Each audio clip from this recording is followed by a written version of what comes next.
자, 그러면 우리 이제 GMO 하나 남았죠? 자, GMO에 대한 건 좀 봅니다. 자, GMO 그러면 유전자 변형을 의미를 하는데요. 여러분들이 GMO라는 게 뭘 의미하는지 이 정도 파악해 두시면 되는데, 우선 GMO는 유용한 유전자를 취해가지고요. 그 유전자가 없는 생물체에 삽입해서 하는 유전자 재조합 기술 등을 다 이용해서 그 목적에 맞게 만든 생물체를 우리가 GMO, 유전자 변형이라고 얘기를 합니다. 그래서 이 GMO 같은 경우 유전자 변형 미생물도 있고 동물도 있고 농산물도 있는데요. 이런 GMO를 만드는 방법이 있어요. 여러분, 이게 이 GMO도 요즘에 계속 최근에는 그 꼬박꼬박 여기서 시험 문제가 출제가 되고 있어요. 자, 그래서 제일 많이 나왔던 문제 중에 하나가 GMO를 만드는 방법이요. 제조합법. 자, GMO 작물을 만드는 방법은 크게 아그로박테리움법, 그다음에 유전차 총이용법, 그리고 원형질체 융합법.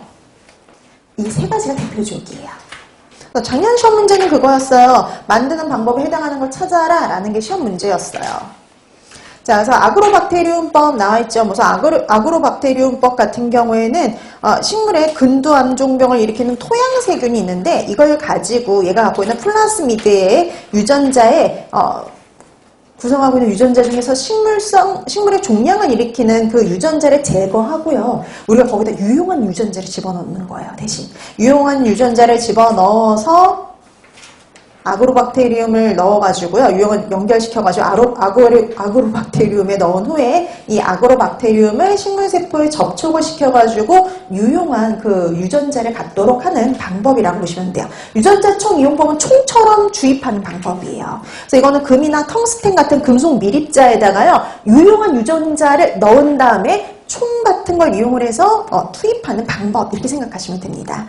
그다음에 원형질체 융합법 같은 경우는요. 세포벽을 제거한 다음에 그 다음에 조직 배양 시에 단세포 유래 식물체를 만들거나 아니면 유용한 유전자를 세포 내로 도입시키는 방법이라 보시면 되는데 우선 뭐 기본적으로 나오는 건 이 방법이 뭐냐 그냥 이 정도 이렇게 물어보는 거. 근데 이 중에 이제 뭐 GMO 작물을 만드는 방법으로 옳은 뭐 방법을 찾아라 이런 거라든지 아니면 이것도 나온 적이 있어요. 유전자 총이용법에 대해서 설명을 해두고요. 이 방법에 해당하는 것을 찾아라 이런 식으로 나온 적이 있어요. 그러니까 금속 밀입자에 유용한 유전자를 집어넣은 다음에 식물체 내로 고압가스를 이용해서 힘으로 이용해가지고 집어넣는 방법이 뭐냐 이런 식으로 나온 적도 있어요.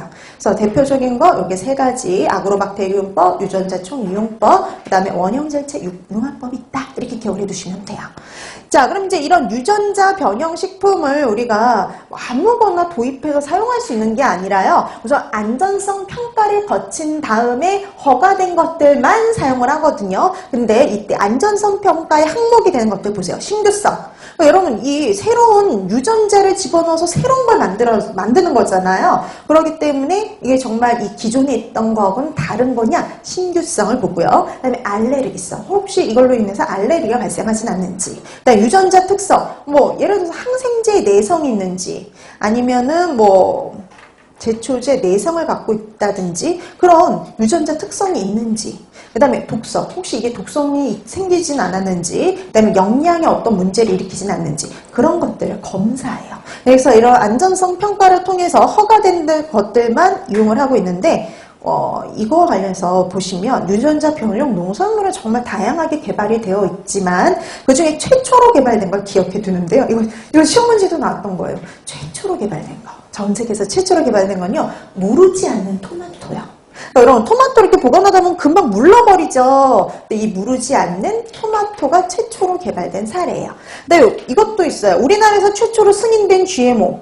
우리나라에서 최초로 승인된 건 뭐냐면요. 제초제 내성을 가진 콩이 가장 먼저 최초로 승인이 되고 허가되었어요. 그래서 제초제 내성을 가진 콩이 우리나라에서 최초로 승인된 거다라고 보시면 되겠고요.